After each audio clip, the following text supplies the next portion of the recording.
calls for systemic change have been getting louder. Justice for who? Yeah! Across Canada this past month, 4 people in mental distress have died in encounters with police. A CBC News investigation found that since 2000, hundreds of Canadians have died in those encounters. 70% had mental health or addiction issues. Overrepresented among them, Black and Indigenous people. Today, some action. This will lead to real change now.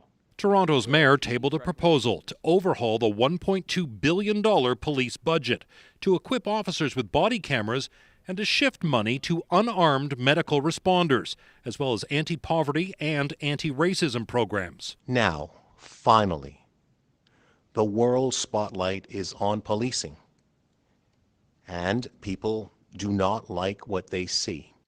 Instead of defunding, they're calling it detasking police. In a mental health response, could a mental health nurse and 1 officer be the first responders? Does it really need to be 2 or 5 or 8, however many officers that go there first? Ontario's premier, whose government would have to approve some of the changes, says no way. You got to be kidding me. Let's increase funding for areas of community outreach. Building better relationships with communities. I do not believe in cutting police budgets. Simple as that.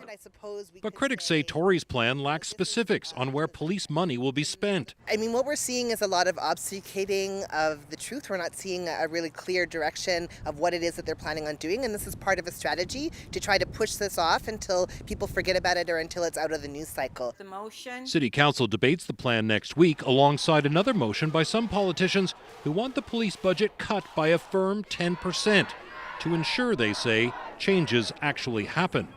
Dave Seglin, CBC News, Toronto.